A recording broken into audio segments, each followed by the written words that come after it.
everyone, in the previous lecture we have discussed about the numericals based on the concept of graph, that was VT graph. Today we will be discussing that how we will derive the equation of motion from VT graph. Okay, so let's start. That I have drawn here the VT graph. So before coming to this graph or before coming to the derivation of the equation, let's recall what are the three equation of motion. So first equation is V is equals to U plus AT. Second is S is equals to UT plus half AT square. And the third is V square minus U square is equals to 2AS. So let's recall what are the meaning of these quantities.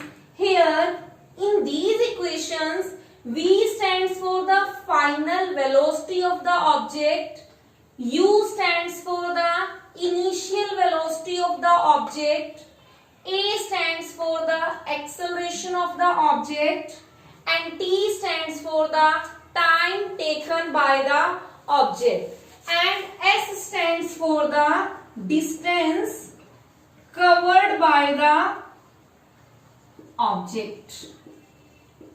So these were the three equations of motion. Now we will derive each equation of motion one by one. So let's start with the first one. Let's start with the derivation of first equation of motion. As first equation of motion is V is equals to U plus AT. So we have to derive this equation. So for that, as this is the graphical method to derive the equation of motion, and always keep in mind that these three equation of motion can be derived from the VT graph. VT graph means the velocity time graph. But condition is one, the object will not start from rest. Okay, the condition will be graph आप कौन सा consider करोगे? Graph VT graph when the object is not initially at rest. हमने last class में discuss किया था कि अगर ऑब्जेक्ट रेस्ट पे होगा तो ग्राफ जो होगा आपका ओरिजिन से स्टार्ट होगा, तो यहाँ ओरिजिन से स्टार्ट नहीं हो रहा, इट मीन्स ये क्या है, ऑब्जेक्ट इनिशियली रेस्ट पे नहीं है. तो हमने कहा कि ऑब्जेक्ट यहाँ से स्टार्ट हो रहा है, से दिस पॉइंट ए.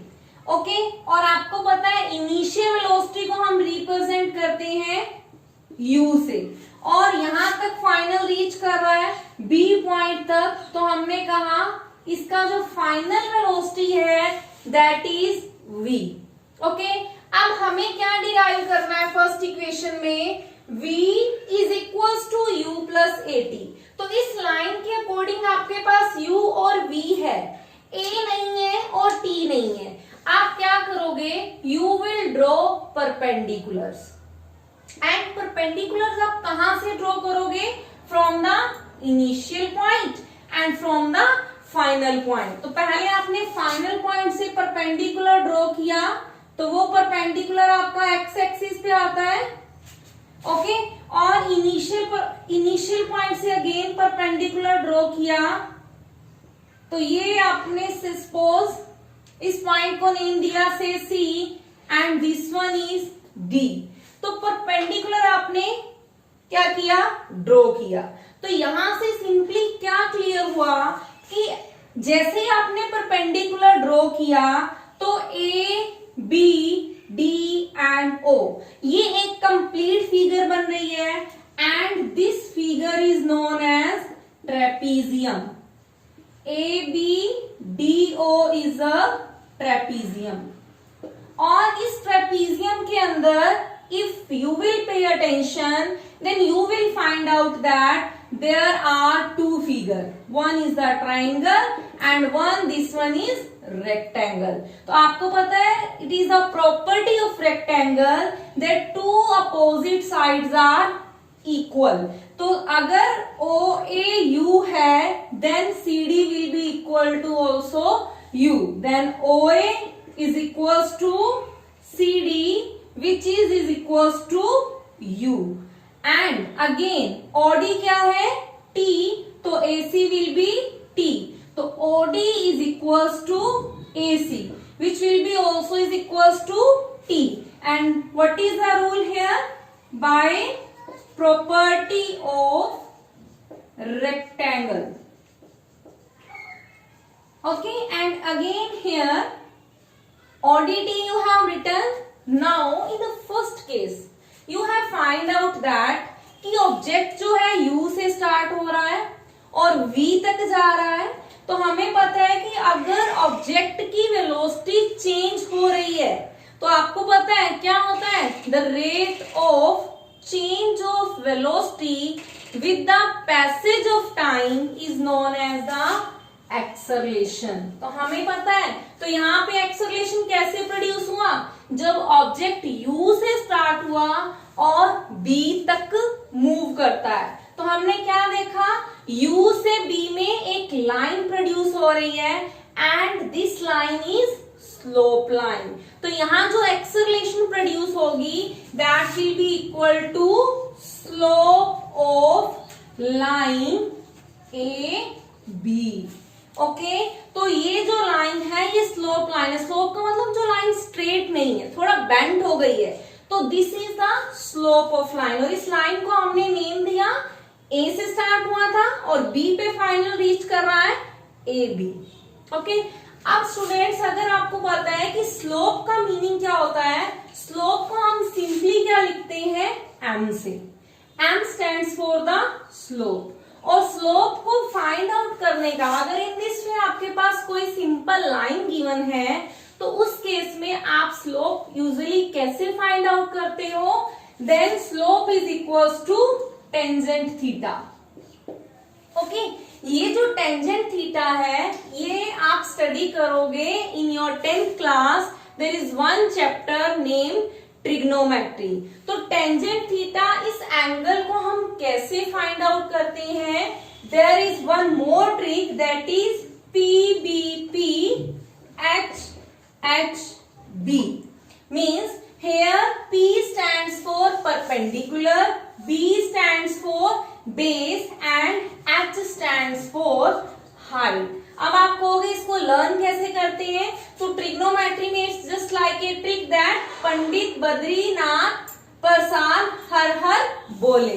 तो यहाँ हमने टेंजेंट थीटा, हमारा जो यहाँ ये एंगल बन रहा है दिस एंगल, तो हम इसको कैसे फाइंड आउट करेंगे स्लोप ऑफ लाइन को? तो ये आपका क्या है? परपेंडिकुलर, और ये क्या है? बेस. तो यहाँ से ये जो होता है परपेंडिकुलर बाय बेस, ये होता है आपका साइन थीटा, ये होता है कोस थीटा, और ये होता है डियर टेंजेंट थीटा. तो टेंजेंट थीटा हमें यहाँ ओनली किसकी नीड है? स्लोप को फाइंड आउट करने के लिए. सिंपल लाइन में स्लोप जो होगा that will be tangent theta. और टेंजेंट थीटा को हम कैसे राइट करते हैं? Perpendicular by base. देखो आपको पूरा लर्न करने की नीड नहीं है, just keep in mind that how to find the slope of line. तो स्लोप ऑफ लाइन क्या होगा? Perpendicular by base. Now put the value here. Perpendicular is BC. Acceleration is equals to perpendicular by base. So perpendicular is here the BC and base is here the AC. Now you know the value. As we have written here that OA is equals to CD and this complete BD, this is equals to V. तो अगर आपको complete BD की value पता है and also you know about the CD, then you can easily find out the BC. कैसे आप find करोगे? How you will write BC? BD minus CD upon AC. और हमें पता है BD की कंप्लीट वैल्यू आपको गिवन है that is V and CD is equal CD की वैल्यू हमने क्या राइट किया है हेयर? U. तो V minus U and AC is here according to the property of rectangle it is T. तो हमने क्या फाइंड आउट किया? A is equals to V minus U upon T. Now after cross multiplying, we find v minus u is equals to 80. Or you may also write u is here in negative sign, and on the second side sign will get changed, then it will become u plus 80. Now you may check, this was a v is equals to u plus 80. So in this way we have derived. Means simply here acceleration is equals to slope of line. So this was all about the first equation of motion. Let's start with second one. So let's start with the second equation, which is s is equals to ut plus half a t square. Now again we will derive this equation of motion, and as you know कि अगर object A से start होगा then it will move from A to B, B to D and finally comes to O. So if the object start from O and end with start from A and end with O, then here as I have written here, a figure is formed and that figure is ABDO is a trapezium. और हमने last class में discuss किया था कि distance क्या होता है always VT graph के केस में. If you have to find out the distance, then distance is equals to the area of the given figure. तो here distance is equals to area of trapezium. And you know area of trapezium is 1 by 2 into sum of two parallel sides multi height. So 1 by 2 parallel sides, this one OA and this complete BD. So OA plus BD and multi height. So height is this one OD. Okay, तो 1 by 2 OA की value आपको पता है, OA is equals to U plus BD is equals to BD complete one as I have written here, BD is equals to V while OD is T. Now check out, you need S distance, you need U and there is no need of V. आपको V की कोई requirement नहीं है. तो जब भी equation of motion की derivation में आपको जिस क्वांटिटी की नीड नहीं होती है उसकी वैल्यू आप फर्स्ट इक्वेशन ऑफ मोशन से प्लेस करोगे. तो हमें पता है as V is equals to U plus 80. तो आप v की वैल्यू यहाँ पुट करोगे तो आप क्या फाइंड आउट करोगे, s is equals to 1 by 2 into u और v की वैल्यू क्या पुट करोगे, u plus 80 multi t. Okay, तो अगेन क्या आया 1 by 2 into 2u plus 80 multi t. अब आपको क्या करना है, 1 by 2 इस पूरी इक्वेशन के साथ मल्टीप्लाई में है और t भी पूरी के साथ जो है मल्टीप्लाई में है. आप 1 by 1 सॉल्व करोगे तो आप क्या लिखोगे, s इज इक्वल्स टू, पहले मैंने 1 by 2 से किया तो 1 by 2 multi 2u plus 1 by 2 multi 80 और पूरा क्या है t पूरे के साथ मल्टीप्लाई में है. तो यहाँ 2 से 2 कैंसिल हो गया तो यहाँ क्या है, s is equals to u plus half 80 और t इसके साथ मल्टीप्लाई में था. अब मैं t को इन दोनों से 1 by 1 मल्टीप्लाई करूंगी, then s is equals to ut plus half a t square. So please again match it. s is here plus is equals to ut plus half a t square. So this was all about your second equation of motion. Now we have proved two equations. equation. So let's start with the third one. So what is the third equation of motion? Third one is v square minus u square is equals to 2as. Again you have to prove this equation of motion from this graph. Again distance we already know, तो distance किसके equal होता है? Area of the given figure. तो here distance will be equal to area of trapezium.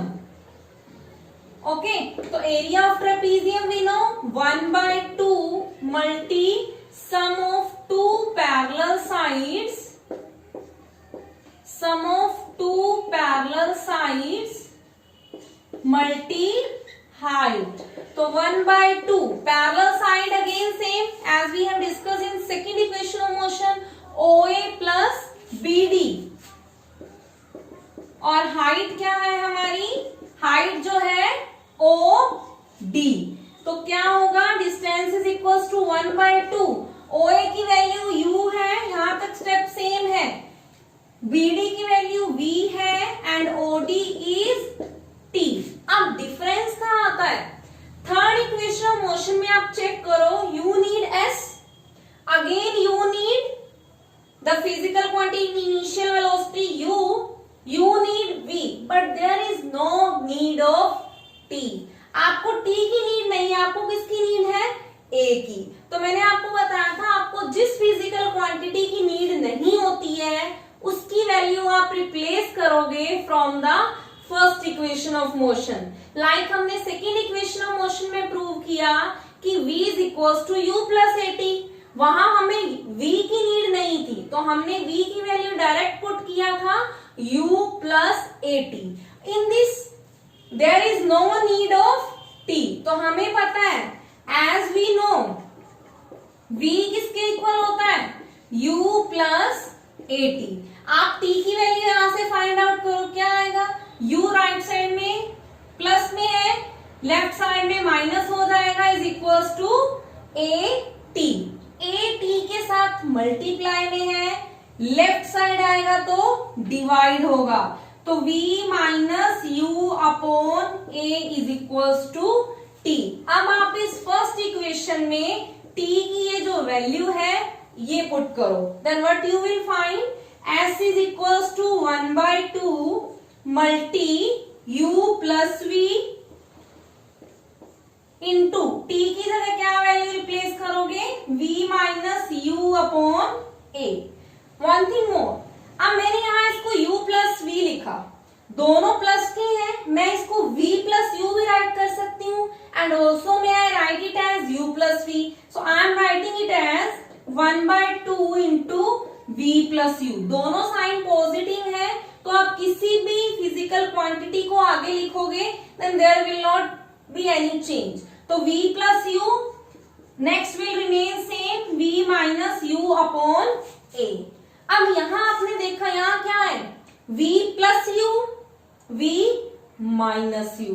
और आपको पता है कि a प्लस b और a minus b, you know ना. तो a plus b, a minus b हमें पता है किसके इक्वल होता है? a square minus b square. आपने मैथ्स में ही आइडेंटिटी रीड आउट किया होगा that a square minus b square is equals to a plus b and a minus b. तो ये सेम आइडेंटिटी आपकी यहाँ अप्लाई हो रही है, तो मैं इसको क्या राइट करूंगी? v square minus u square. तो इस केस में डिस्टेंस किसके अगेन इक्वल होगा? s is equals to v square minus u square upon 2a के साथ मल्टीप्लाई होगा 2a. अगेन आप क्रॉस मल्टीप्लाई करोगे then what you will find? v square minus u square is equals to 2as. Now match it again what we have written here, v square minus u square is equals to 2as. So it is again proved. So dear student, always keep in mind, आपको जिस physical quantity की need नहीं है उसकी value आप first equation of motion से find out करोगे. then you will put it into the given equation, and in that way you can easily derive equation of motion. So let's take again a recap. Today we have discussed about the derivation of three equation of motion. The first equation of motion is V is equals to U plus AT. Second is the S is equals to UT plus half AT square. And in the third case, V square minus